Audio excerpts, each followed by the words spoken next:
Welcome to Shad Life. I recently realized that over the last few years, I have been letting the mental game get to me, and I want to talk about that. So, what I want to talk about is the mental game that I've been going through as I've aged. If you've been following my channel, if you go way back when I first started taking this channel seriously, I had a full knee replacement on my left knee. Well, that was kind of like giving me another chance to really, because before I had that, I was suffering. Like, I was in so much pain all the time. The knee replacement was a game changer for me. And sure, I started doing more riding and more jumping and things like that and getting back into really pushing myself. But then the last couple of years, I've had this lower back issues, bulging disc. I've had the shoulder issues, 90% tear on whatever the name of the thing is, right? So, coffee. And so it's really kind of messed with my mental game and has been preventing me from really pushing myself to this next level that I want to be at. So my brain, my heart and soul and my brain still think like a 20-some-year-old, right? I watch videos, I'm like, I just want to send it, right? But my body is like, yeah, maybe not such a good idea, right? So I'm trying to find that balance, but what's been happening lately is that I actually am starting to rebuild that confidence and start to feel really good. And I think I'm not 100% sure why I've all of a sudden had this mind shift. I think there's a few reasons for it.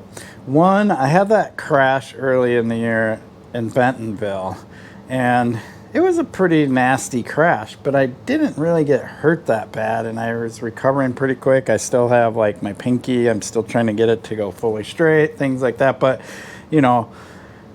it took me a little while to dig out of that hole, because after that crash, I was so nervous. It was like, oh my gosh, I just don't know, man. I'm afraid of everything now because I don't want to crash like that again. That really messed with my mental game. But my mental game was being messed with leading up to that, even before, because of these other issues I've been having. But about midway summer, and I really want to give credit to my friend Jason, because he invites me to go ride and has kind of gotten me out of my comfort zone. And he's gotten me to go to Localize, and he's gotten me to go to the Shakopee Farmstead jumps and things like that. And when I'm at those places, I start progressing and I start jumping bigger and bigger things and feeling a lot more comfortable on my bike. I got my S&M BJ, built that up and been riding that quite a bit.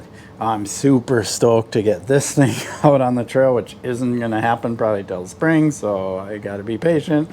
But I've really been pushing myself, and my e-bike has allowed me to lap things. The Edina Braemar trails have really helped on the e-bike, and just I feel like I'm getting into this comfort zone to where I'm back to progressing again, and my mental game has completely shifted.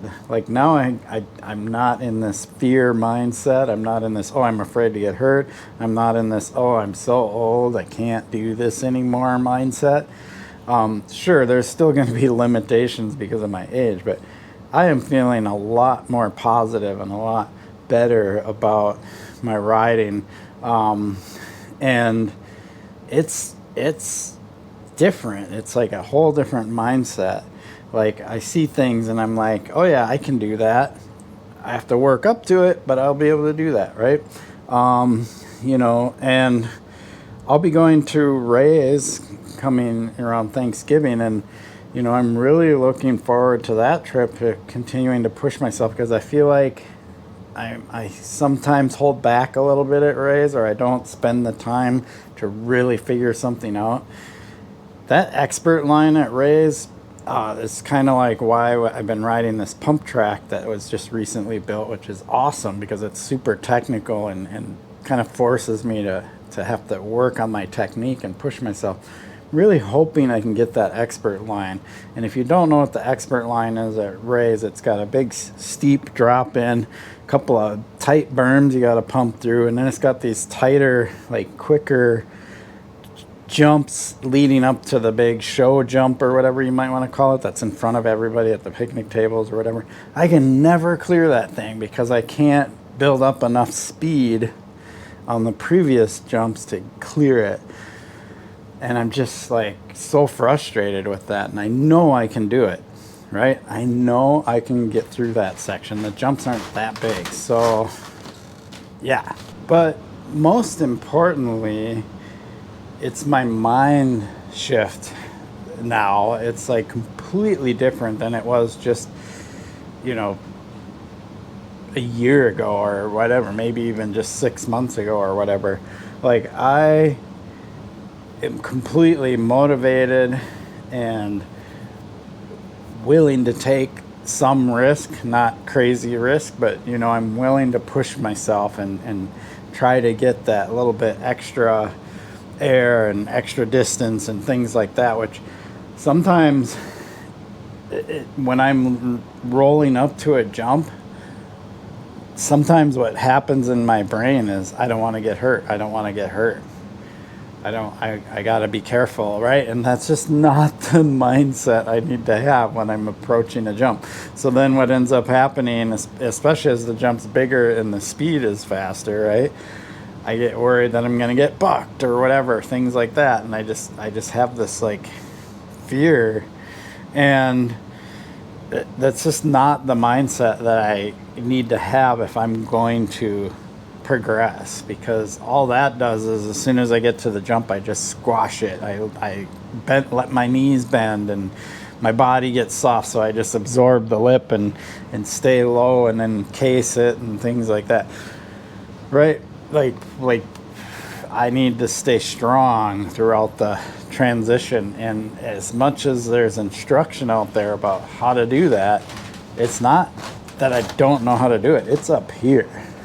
It's that last moment of fear factor as I'm going off the lip.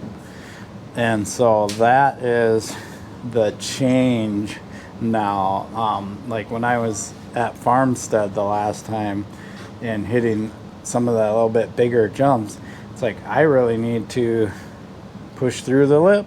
I really need to send it. I'm looking at the landing. I want to clear this thing. Things like that. Trying to clear these tables at the pump track, even granted they're smaller, while the one is 2.5 bike lengths. It's actually a pretty big table, and I almost am clearing it. But the reason I'm almost clearing it is because when I'm coming to it, I'm actually really pushing and trying to pop and get it. It's I'll get it.